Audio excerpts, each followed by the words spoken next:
Guys, welcome back to another episode of Always Making. We are joined by another awesome, talented artist in our basement for a great conversation on another episode here today. We are going to get into that great conversation, but before we do, you know how we do this. Some housekeeping, but before, like, comment, subscribe, do all that fun stuff to help us out. Housekeeping, we have a cool, awesome bazaar market coming up on November 30th. Yeah, that would be the Cosmic Collections Vintage Sustainable Market. That's going to be at Mill Creek Common on the 6th floor. And then up in Ogden, we're going to be on December 5th and 6th. We're going to be at the Holiday Market for Craft Lake City's Holiday Market. Yeah, Craft Lake City Holiday Market. Yeah.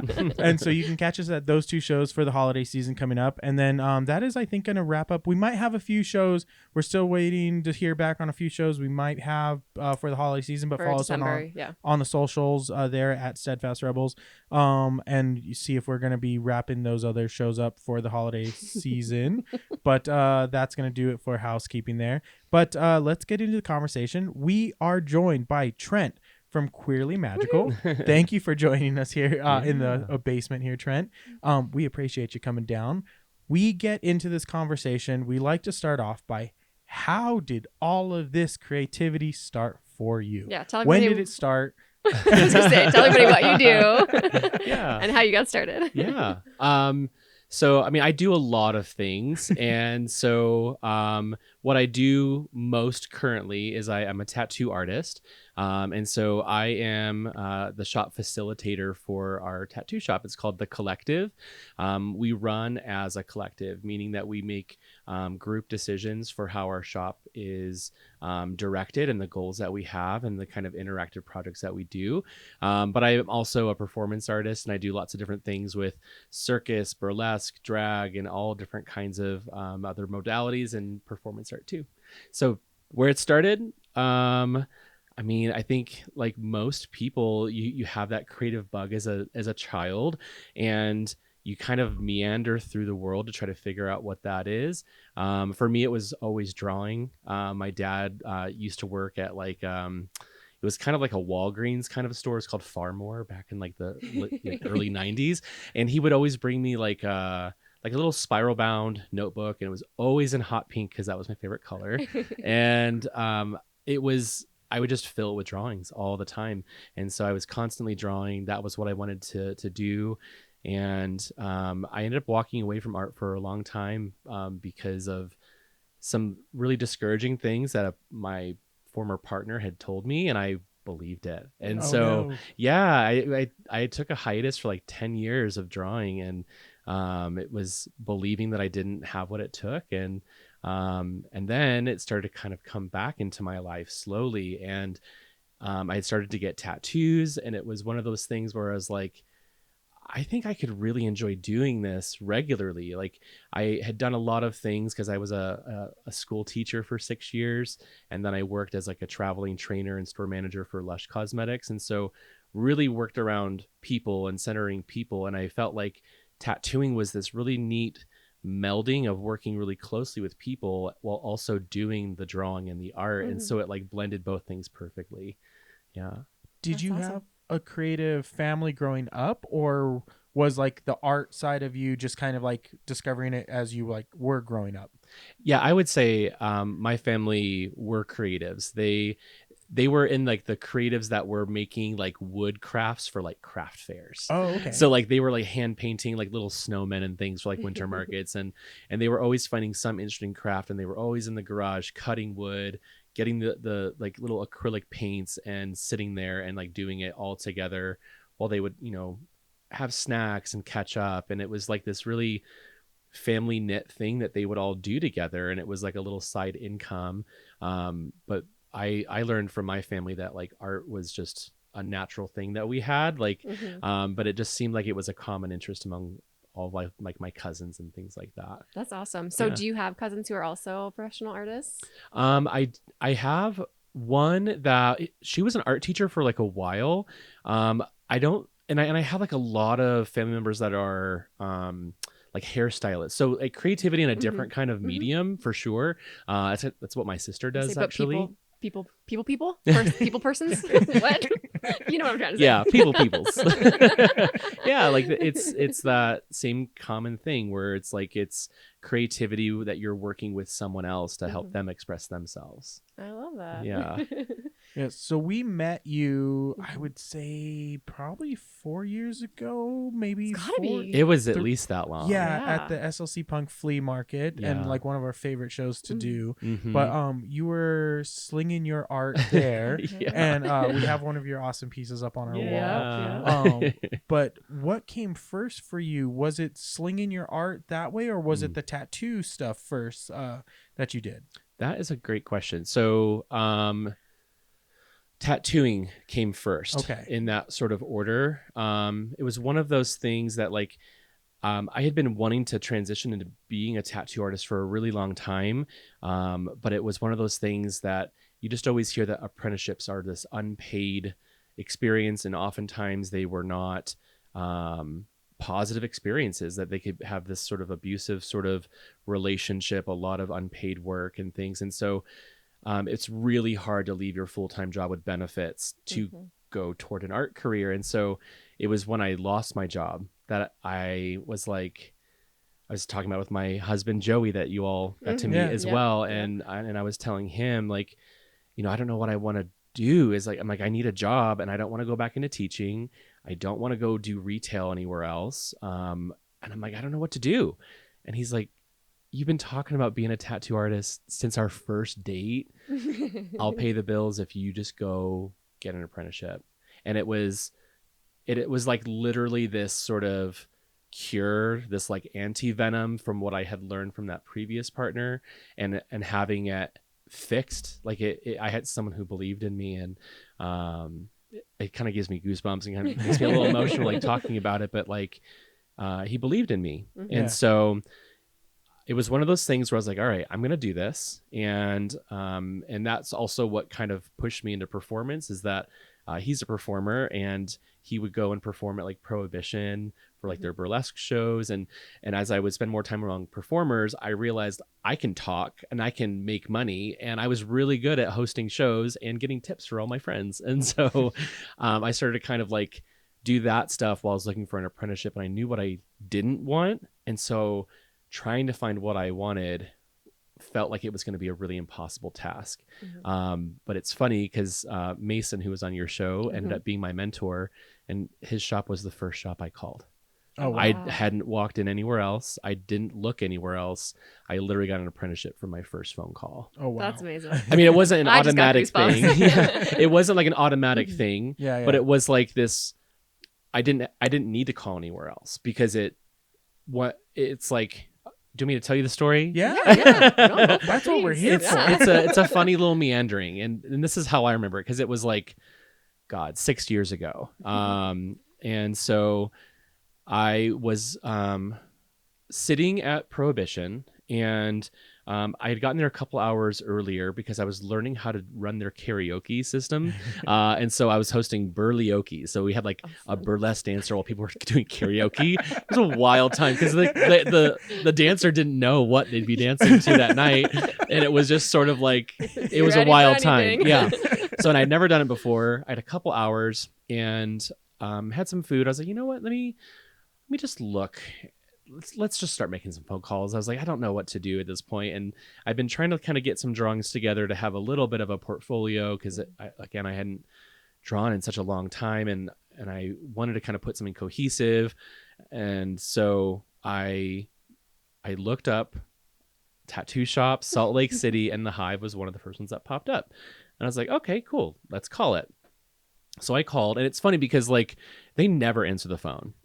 Like, at least like when I first started, like that phone, he had the phone number for the sake of Google, but like we did not answer phones at all.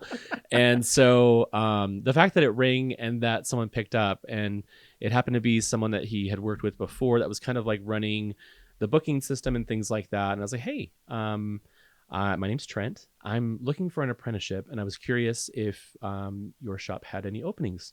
And he's like, let me go ask Mason really quick, and I'll just put you on hold. So I waited and came back. And he said, hey, Mason was saying that like he's not really looking for an apprentice right now. It was basically him and Kira Teeter who were working there, and I think another artist named Kate. So there were just a few. He had just opened it maybe like 6 months before that, so he wasn't really looking to like apprentice anyone at that point. Mhm. And I was like, oh, no worries, I really appreciate you asking. And I was like, hey, could I ask you a question? Could you maybe give me a piece of advice about how I can go about trying to find an apprenticeship that's a safe space and one that will treat me with respect and will be a positive thing? Like, what advice could you give me? Yeah. And then he gave me some advice about going into shops and introducing yourself. I was like, oh, that's a great idea. You're right. I should go introduce and not just make a phone call. It's like, cool, thanks. And I hung up the phone. And it was like within 5 minutes, he called me back and I was like, hi. And he's like, hey, I was telling Mason about your question and he's curious about you. Do you have like a couple minutes? Like, could you like swing by the shop right now? And I had a couple hours. I was like, yeah. But I am like dressed in this like old timey, like Prohibition era sort of like vest and like thing. I had like a whole persona that I was going to be doing. And he's like, yeah, that's fine. Just come on over. And so I did, and met Mason, and I had started like, putting things on my Instagram. That's like the new portfolio. You don't have like a book. Most don't. Your Instagram is your portfolio of work. And so he was kind of looking through that, and he asked me, I think the most important question that I've been asked creatively, and it was, what do you want to bring to tattooing and add to it? And I was like, that I hadn't thought about that. Like, what would I be bringing to this? Like, I think a lot of people think about tattooing in terms of like, what do you want to get out of it? What can it serve your life? How's it going to benefit you? And the idea of a creative field being something that you get to contribute to and you get to help bring it up forward, that was his mentality. And so I was like, I know I have an answer. I was like, give me a second to like think about what I would say.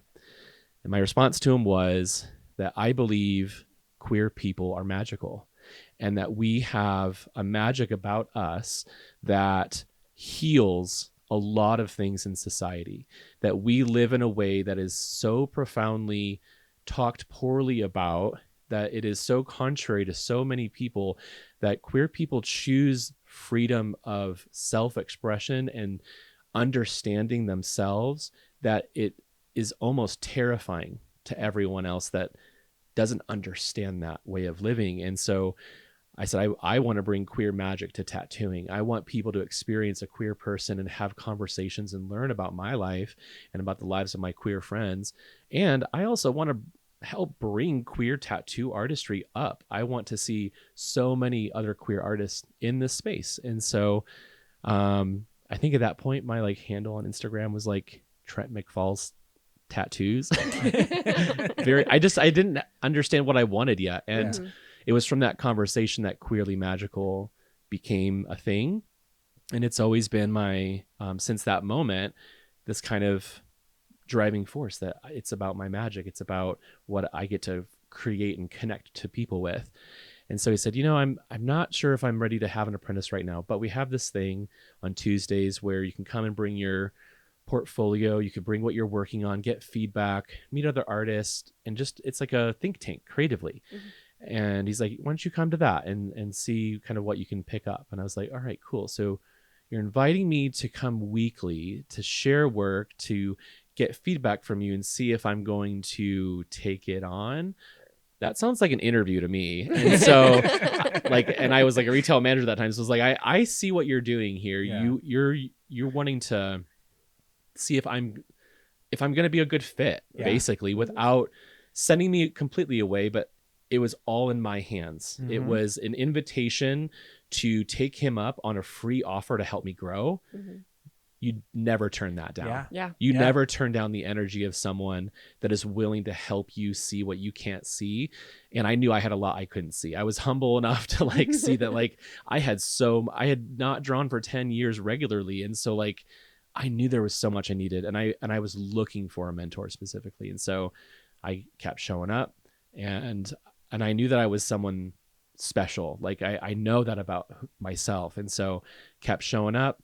And it was one of those things where I really, really wanted it. And so I started going there like at the end of September, early October.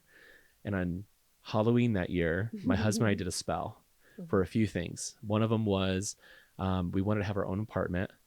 Another one was I wanted a tattoo apprenticeship, and then there was one more, and I can't remember what it was, but we did it, that spell, and we did like this little plant magic.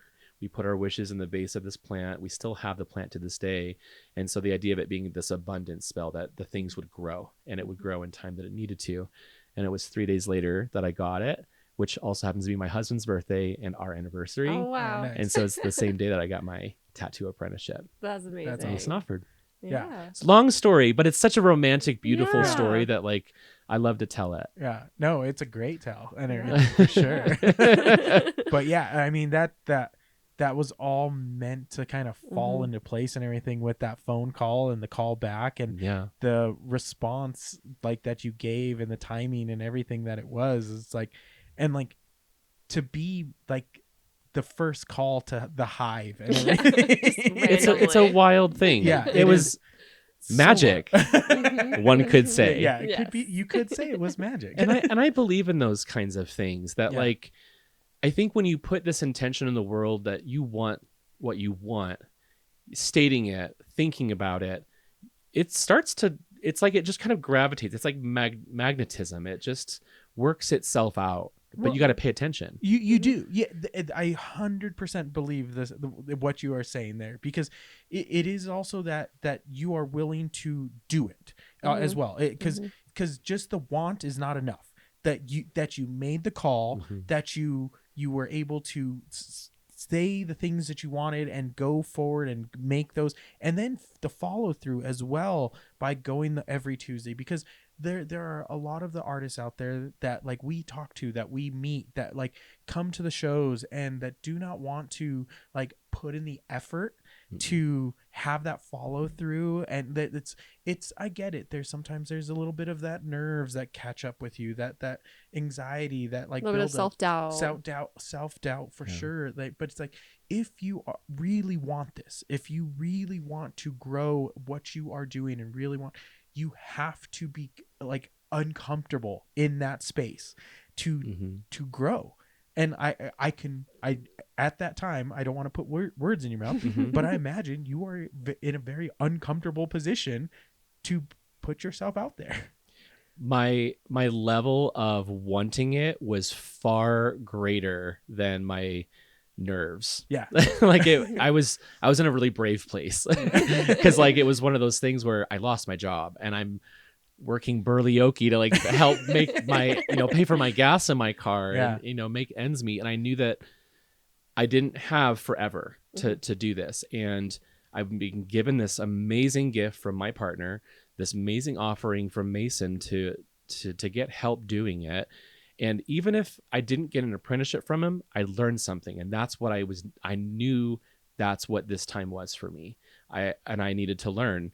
Little did I know it would be like years and years after, like, and even now, I don't know if that ever stops. And that's his philosophy too. Yeah. It never stops. Yeah. And so that's, again, thanks for sharing that whole side of it. I want to get back to that tattooing side of you, everything you do, but I want to come back a little bit because there's the performance side of your art that leads back into your tattooing as well. So let's go back a little bit and talk about all the performance stuff that you do that has gotten to your whole ritual side behind the tattooing stuff that you're doing now. What is the performance stuff that you were doing in your past that you still do now, but what's some of the performance art that you're doing that got you to where you are now? Yeah, because there's the fire stuff. There's even there's more. I know where it started. I guess is speech team in college. Okay, which sounds like the nerdiest thing ever. Are you all familiar with what speech team is? Yes. Okay, so we're all on the in about how dorky it is, but maybe the best thing that anyone could do for themselves to be a professional one day, to be an adult, to like interact and like speak confidently and how to have presence in doing that.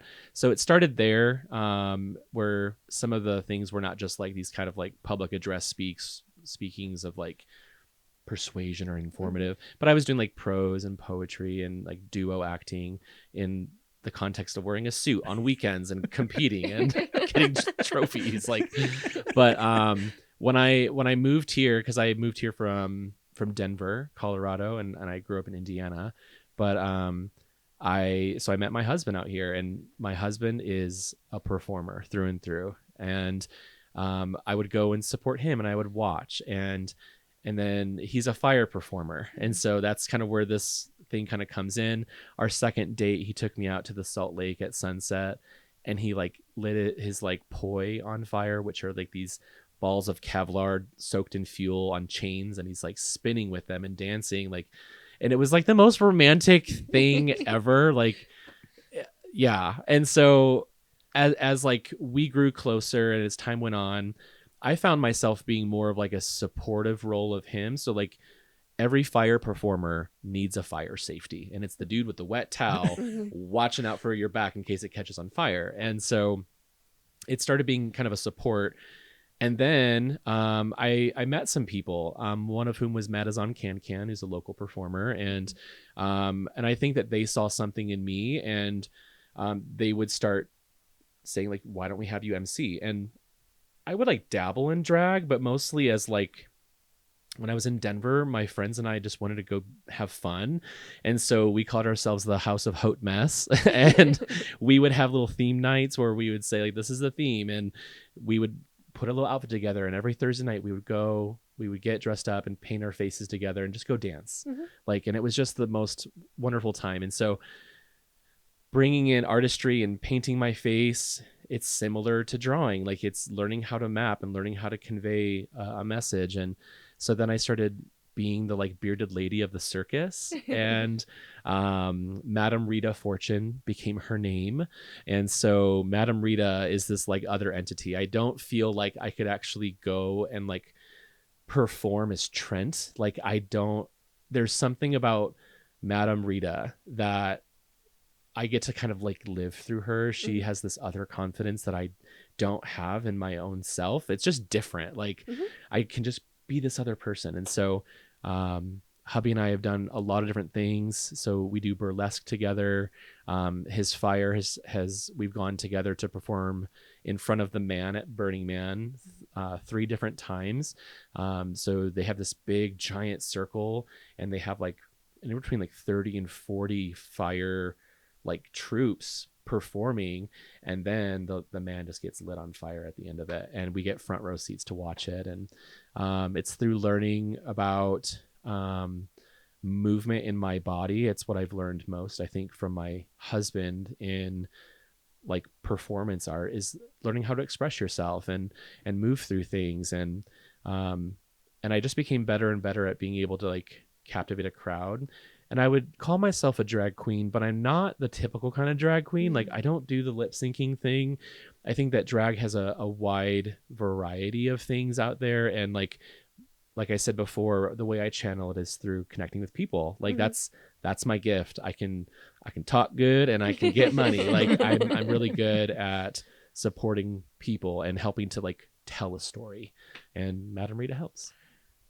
The connecting with people, that's the connection I wanted to make with your whole ritual, with your tattooing, because that's one of the things I think you're really proud about, your whole tattoo like ritual. I want to get into the whole magical part about that with you, because that's a whole thing that I don't think a lot of tattoo shops really like offer or dive into, because that's performance art. Performance art behind tattoo. So explain what that is, and like what makes that so special about what you're doing with your tattoos. So it went back to when I was living in Denver, and I started getting like my whole body covered in tattoos, and I started to think about the possibility of being a tattoo artist. I had this dream one night that I had my own tattoo space that was a witch's cottage, and it was in that space that I would create these really intimate one-on-one experiences where we had a really in-depth conversation, and we would use tarot cards and oracle cards, and we would use tea ceremony, and we would basically be able to facilitate this really intuitive moment together. And then from that experience, be able to decide on a drawing, a design, a sigil, a blessing, whatever it was that we kind of felt was coming from that moment. And then I would go and take space and draw it in that moment. And then while I was doing that, I curated these like choose your own adventure options that people could pick. So fast forward to now, everything that I dreamed of that like 15 years ago hasn't been able to come about until like the last like year or so. I've been working so hard to like go through my tattoo apprenticeship, learn how to do this craft, figure out who I was as an artist, work on like things like my style and what I wanted to do in tattooing. And then I kind of had forgotten about this idea. It was like one of those things that was like in the back of my mind, but like I was so focused on the craftsmanship and the how that I forgot like the why of why I was doing this. And when I remembered, it was coming from this time that I was just going through a really dark time. And when I remembered, it was like this little glimmer of like hope that like, oh, I need to do this. This is the work that I've been doing for the last 15 years to get to this point. And so when I moved over to the collective, it was because they had a really big, beautiful space. And I moved into a new space in the same building that is a private room. And it had this like loft upstairs, but there was no stairs, there was no ladder, and it was just unused. And so this summer I had a friend who helped build the staircase for me. And so I created this like living room upstairs, and I call it my little witch's like tree house now, because you have to like literally climb up it to get into it. And so I curated this like little tea ceremony where there's these words on these like tea containers, and you pick the word that you feel like you need to bring into you. So the idea of tea being a moment of calm, a moment of reflection, a moment of purpose and intent before we start. And then the idea of it being a spell, that word then becomes you. And so we share tea and we talk. And so then I have lots of different tarot cards that I connect with, and they're my special ones. And we set intention and we go through ritual. I talk about the different tools that I use in magic, and the idea where it becomes performance art meets creativity meets tattooing is all in the connecting to people. People tell me their stories. People tell me their feelings. People tell me really dark secrets. And I think it's in that connection is where that magic is meant to happen. And I feel so privileged that like I get to have the trust of someone that wants to share those things with me. And when people walk away from the experience, it's like a moving moment. It's something, there's a shift in them. And then as they walk away that day with a brand new tattoo on their body, they get to remember those moments. And I have a moment of reflection for them to do during it. And so they leave the letter with me, and I send it back to them at a random day that they don't know. Oh, nice. And so there's just a lot of thought that I've curated, and I've picked up ideas from different places of inspiration, and I see it as this ever evolving thing that I want to try new ideas out with it and see where it goes. But it feels like 15 years have like come to this really beautiful place, and it's one of my favorite things that I do. And I bet you have created some amazing connections with many of your clients after something like an experience like that. Yeah. One of the first ones I did was on my sister-in-law. And then when I was doing it with like a regular client, it was one of those things that morning I had gone to a cafe and I was like, I really want to do this. I'm going to start marketing it today. And I want to book my first one today. And one of my old clients walked out of the door from that cafe and was like, Trent, you're here. It's really weird. I actually want to book a tattoo with you. And I was like, that's wild. She's like, I was literally going to like message you today. And I was like, sit down. Let me tell you what's on my mind and what I want to do. And she's like, done. That's what I want to do. Sold. It was like within moments. It's just magic. I don't know how else to describe it. Like, how else would you describe it? Like, you're sitting there thinking, I'm going to book one of these rituals today after 15 years. And someone walks out and says, I want to do this right now. Yeah, absolute magic. let me ask you this. We talk to a few different tattoo artists on here now.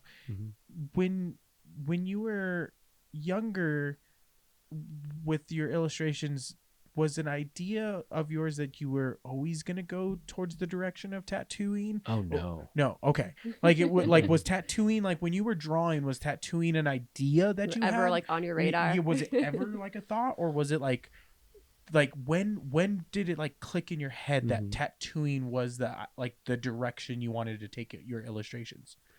So like the first time that I was like, oh, it would be so cool to like draw tattoos was like in high school when you just start itching to get tattooed. And I did design a friend's tattoo. I didn't tattoo it myself, but we went to a tattoo shop together when I was 18 and she got it. But like the actual like real possibility of me being a tattoo artist was through working on my arm sleeve with my artist. Okay. And sitting in, and it was one of those situations where a lot of times now artists will have your design ready for you when you get to the shop. It was not like that. This is like 2012, 2013. And you would go to the tattoo shop. Even if you like booked and like set an appointment, you'd show up, you talk about the idea and he would draw it right then. Like nothing was done in advance. And so I was sitting there for a couple hours sometimes waiting for him to go. But watching him draw, he was really sweet and open and just let me ask questions. And so I would just ask him about what it was like being a tattoo artist. What did he love about it? What were like the bad things about it? And it was sort of then that the idea started to kind of stir. Okay. Yeah. Yeah. Cause like, it's always one of those, that's fine. It's always one of those interesting things talking to other tattoo artists. Cause I always laugh because I never think I could poke somebody over and over and over again. That's wild. Yeah, it's I'm like, I don't think I get that's crazy to think. Can I tell you, I don't think any tattoo artist can actually see the needle hitting the skin because it creates this little pool of ink. Yeah. And that's just how tattooing works. So like I don't actually see it, but I mean I see the after effect. Like it's in there and it's bleeding. Yeah. So I don't know. But it is one of those interesting, like talking to the different artists, like when that like switch is like flipped for them to like, this is what I want to do, or like like what flips for them to like, oh yeah, this is when I can start thinking about like turning on, like I'm gonna be a tattoo artist kind of thing. It's always that interesting like story of like when that starts that thought process. I mean, I think it really came to fruition when my husband said, "You've been talking about this since I first met you. Yeah. Go do it." Yeah. I think for me, I think I needed someone to tell me I could. Yeah. Like, I don't know if I had it in me at that moment because I had believed all these lies that I couldn't. And so for me, I had someone who believed in me and broke the spell. Yeah. It's like sometimes you almost need someone outside of yourself to give you the permission It helps. to believe in yourself. It does help. And I think because I received that, like meeting people like Brooks and Kells, like it's one of those things where I like to tell people like, you can do this. Like it's your choice. Like you it's like 10% dreaming and 90% doing. And so you got to decide if you're going to do it. Like and you got to go all in because it's not a hobby. Yeah. I hear so many people talk about tattooing as like a hobby. And I'm like, I don't think you're an honest tattooer. Yeah. It takes because the responsibility is so great. You can't half-ass it. Yeah. You can't dabble. Yeah. You can't. Yeah. I mean, it's theoretically permanent because I mean, there are like ways to remove it. Like, but I mean, it is a permanent thing, and you are putting it on people like permanently. Yeah, that ink will be in them forever. Yeah, even if you can't see it through a laser, it's in their lymph system. Yeah. So, I mean, that's you got to be a responsible adult with like the choices you're making, right? What a thought. I want to talk a little bit about your creative process for it. I know when people are like requesting a certain design or style like that, but like when you're doing your own style, your own personal like art and everything, what is your like inspiration come from, and like your actual like flow of like your creativity That's a great question. Sometimes I feel like I get hit with like an inspiration bolt, and that happens through I think that there's like striking moments. Like there was this one story a few years ago where a flock of geese was like flying in a storm, like in like Bountiful, and lightning came and struck this like flock of geese, and that these geese were, and people saw like these geese like falling down to their deaths, and I was so moved by these like geese, I had to like go draw about it. And so I feel like sometimes it comes from those things, and other times it comes through sit down, start putting shapes on a page, start just drawing. I like kind of like seeing what I might make from a shape. And so I start just kind of like putting things down, putting out loose flows of where something might kind of go, and then start building on top of that and see what kind of comes of it. If it's with like a client, usually there's some sort of like talk of like inspiration, and I ask them to like go and take some like screenshots of work that I've done before that they've liked, because there's a few like different little style things that I'd like to play with and see what's striking them. And sometimes it's me asking for it, like, hey, this is someone's artwork that I really, really love, and I would love to try some of these elements, but like in my own way. Could I play? Like, could I have some artistic freedom to like try something new? And I think that people can sense that excitement, and that's when I think feels most alchemistic. Like magic. Like it's, I know I use it a lot, but I really believe in it. So you were talking about it from your perspective when you sat with the tattoo artist, that they were drawing that that piece for you right then and there. Mm-hmm. When you're doing a piece for a client, it's not that same like kind of style anymore. You're doing it like on your own time, bringing the client in and kind of showing the work. How long does something like that take for you nowadays? Like, are we talking hours, minutes, weeks to get a piece done for a client before you do their piece on them? It probably depends. The bigger the size, the more thinking goes into it when you're trying. Like, I'm working on some sleeves right now, and I want to do more sleeves, and so I'm just taking more time to try to figure out how to map around a 3D canvas and like drawing it on a 2D surface. But like with them, I would say how it kind of works is I like to have a conversation with them. A lot of times it's over text message. Sometimes I prefer to like to get them on like FaceTime or meet in person, and basically try to like understand the why behind something. Because like a lot of times people just come to me like, I want a scorpion, or I want whatever, you know, and it's like, okay, cool. Why? Like, what is it about that like that you connect with? It and looks cool. Yeah. I mean, some people do say that. I feel like I get less of that. I feel like the kind of crowd that gravitate to they're purposeful people, you know, or and it can be as simple as like, I'm a Scorpio. And I swear to God, every Scorpio has a scorpion tattoo, though. Husband is Scorpio. He can attest that that's true. Juniper's a Scorpio. Just wait one day. Mom, check out my new tattoo. Yeah. Oh, okay, cool. But like, especially what I try to get from people is like, give me like placement, give me a vibe, and let me choose the rest. That's kind of what I ask for. I find that that's the most fun way to kind of go about it. Yeah. And then just kind of go from there. Mm-hmm. And then you asked about how long. So like an average size piece is like hand size, I would say, that I do lately. And it's anywhere between probably a half hour to a few hours. Okay. It kind of depends on what it is. If it's taking me a few hours, it's because I can't settle on if I like it. And so that I like just like throw it out and I start over from scratch. But you do what it takes to make it feel right. Mm-hmm. Yeah, absolutely. You have a question? Okay. So I haven't asked this of tattoo artists yet but it just kind of came to me because details are not as fine on skin, I would imagine, as they are on paper. can you flub the details a little bit, like on skin? Like, can you get away with not having as fine of a detail, like in the pieces? That's a good question. Yeah. I will say you can get really great detail in a tattoo. It will not look that detailed in 50 years. Okay. And do you know why?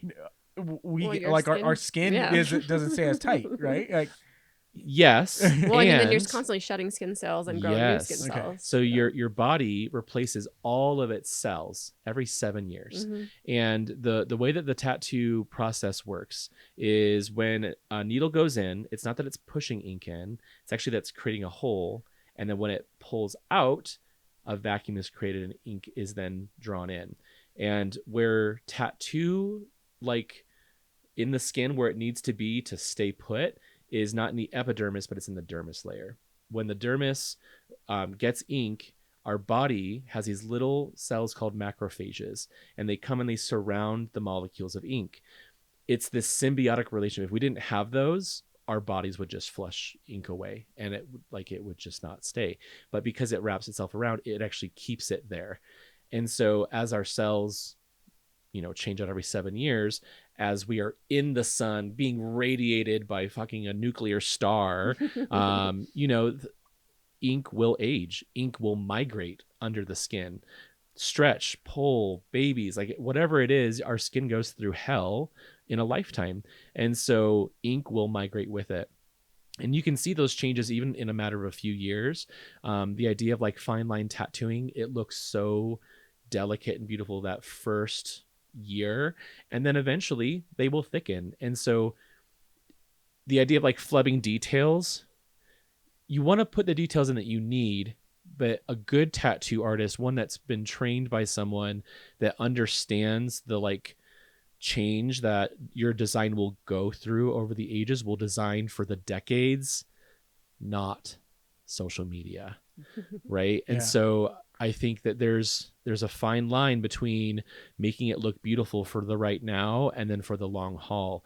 And it kind of depends too on the person. Some people want that like beautiful detailed thing for the right now, and they're okay with how things would change. Or maybe they eventually just want to like do everything in a blackout on their body, or they want to do cover-ups. Like there's so many choices to make. So yeah, I was like thinking, I'm like, because like you could spend so much time like getting the piece looking crazy on paper, and I'm like, are you gonna spend that much time trying to get all that detail on a piece of skin if it's not really gonna matter like in the long run, kind of thing? I think artists that know themselves and know how they work, like sometimes I'll come with just a stencil and then we'll add details to it, in down the road.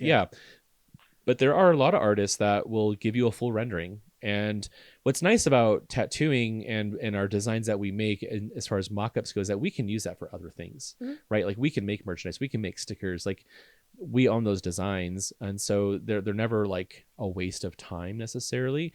But I think that some people need to go through that design process, and that's what helps them like become like reproducers of that. Whereas some, they can literally just draw with a Sharpie marker on you, and then it just becomes its own thing. And so it kind of depends on the artist and their process. You hit on the topic I was going to go to Yeah? next. Oh my goodness. Like, how were you reading my mind? Was it magic? But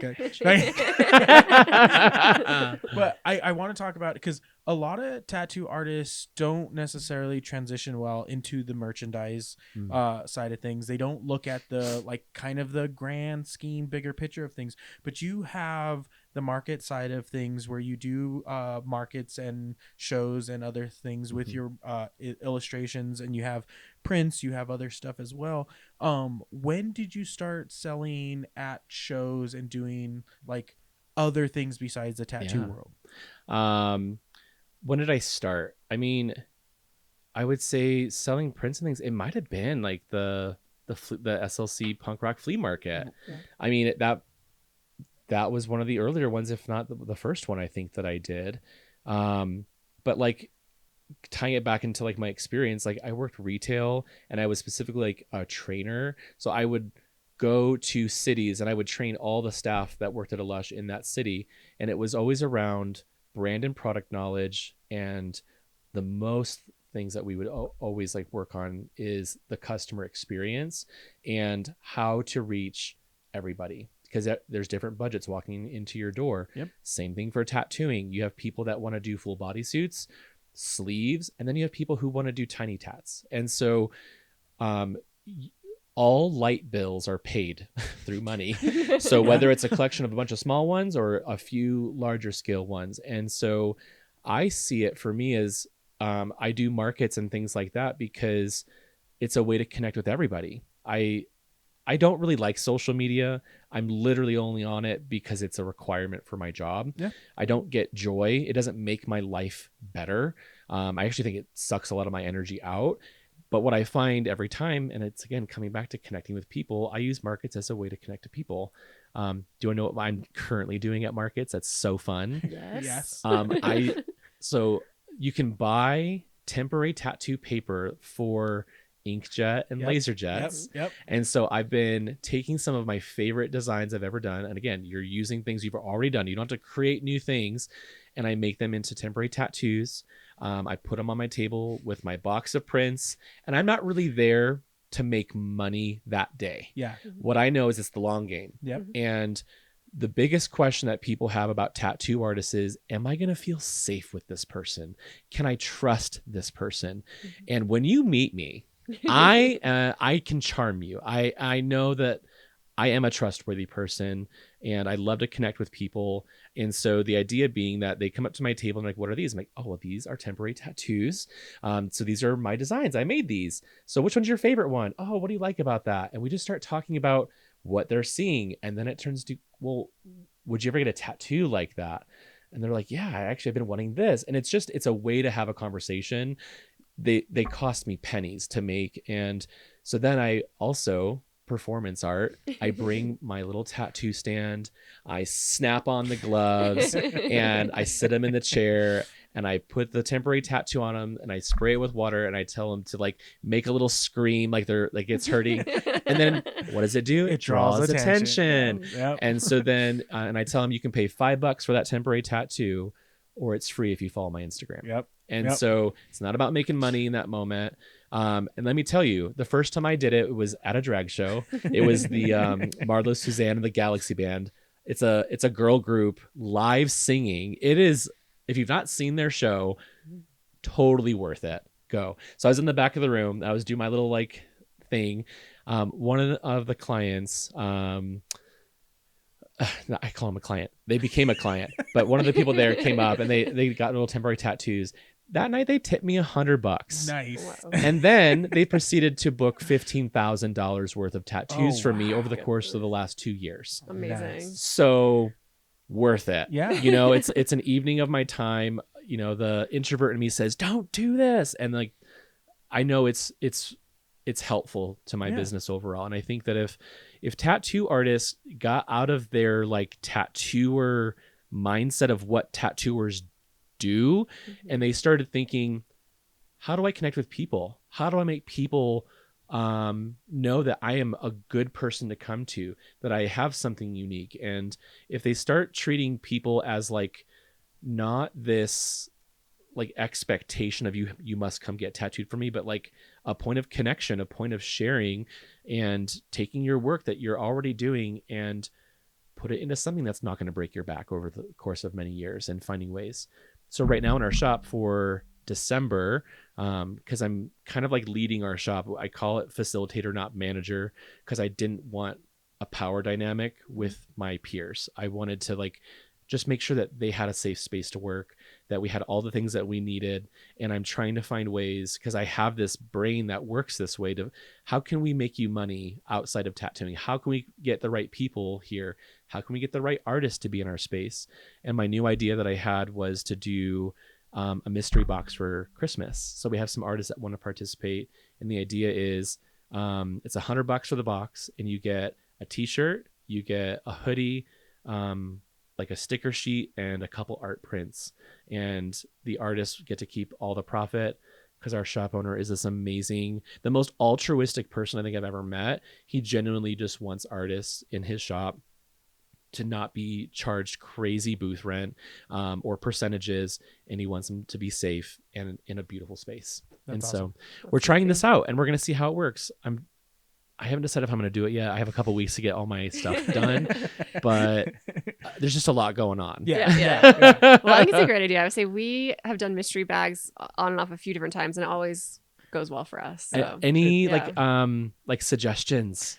I would love to. I know that you're entering me. I want to back at you. How would one do a mystery box or like a subscription kind of box? Like what's worked, what hasn't? Well, for us, the big thing that helps us with mystery boxes and like the mystery things is usually our overstock of things, and so that's always a AKA thing. waste. Yeah, well, I mean, that we don't want to waste. Yeah, Yeah, no, that we don't want, and it's still like we never overstock our stuff, like because we make our own things here.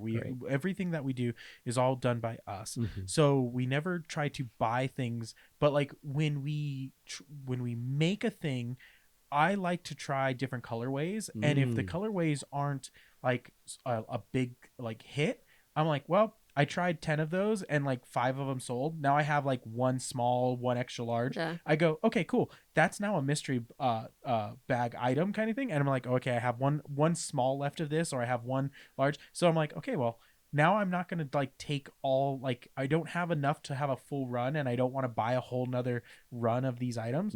Okay, it's a mystery bag. And like people, it's sold, but I just don't have so it's usually like when we're making new stuff and we have these kind of random sizes, random things left over from like last season. It's like, okay, well, let's make those mystery bags this season and discount the price, and you're getting a great deal on a shirt, a print, a sticker. And usually what it is so our mystery bags, we still will profit off of them because of our cost of goods for it, but it's usually like we market it as like a $70 value for like $20.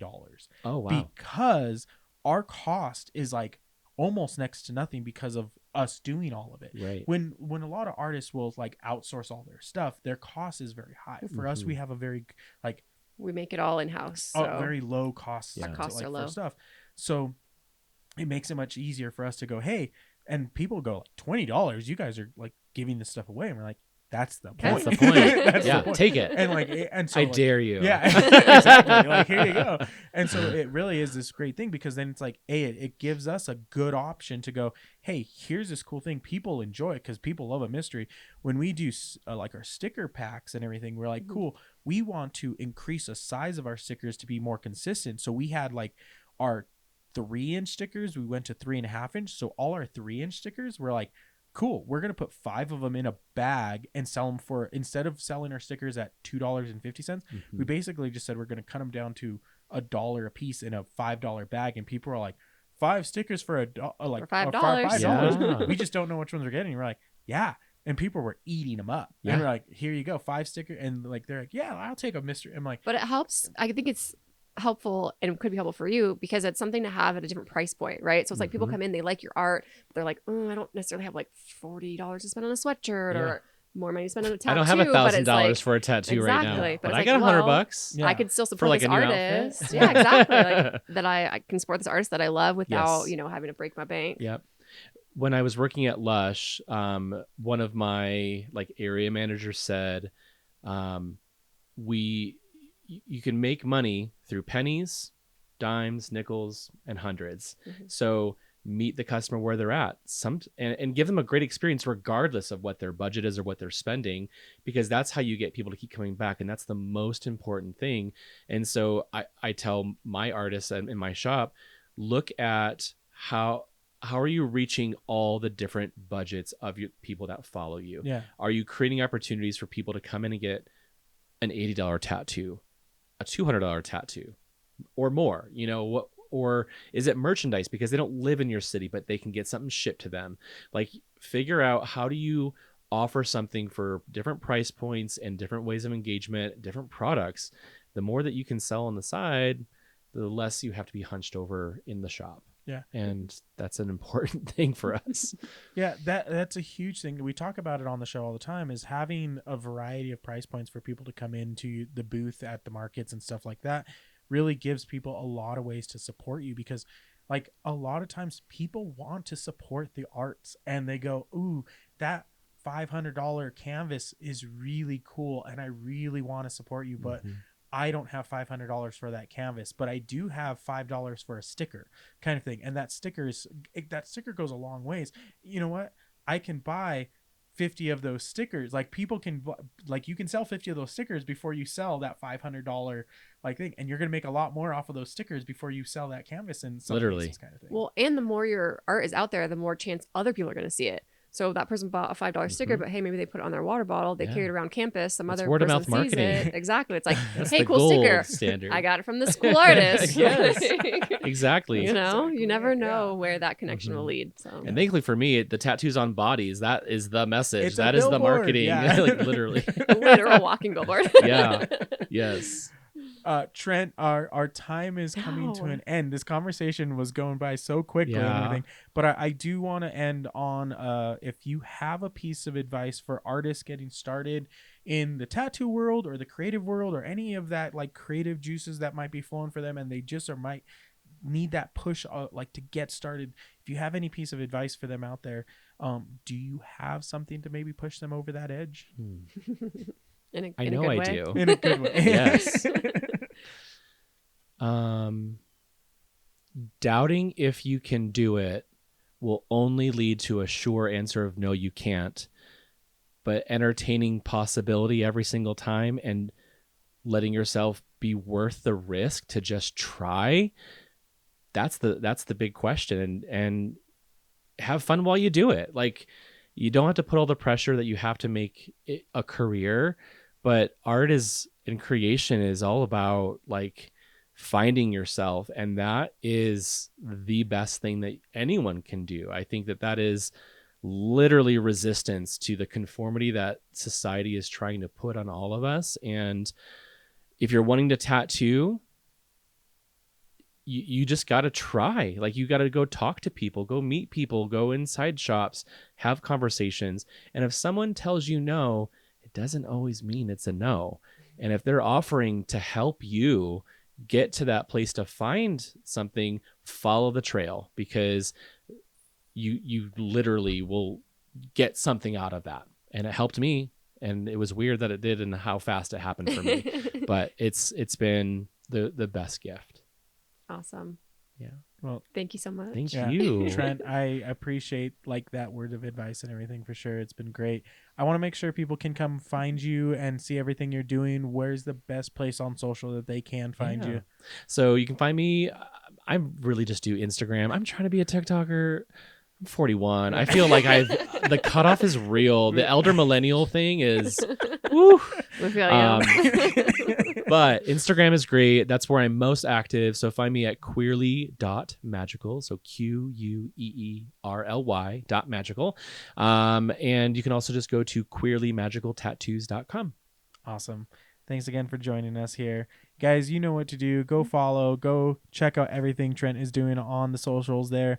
Like, comment, subscribe. If you guys know other artists in the Salt Lake or Greater Salt Lake area, please send them our information. We'd love to have a conversation with them. And we will see you guys on the next episode of Always Making. Thanks again, guys, for joining us. Bye. Bye.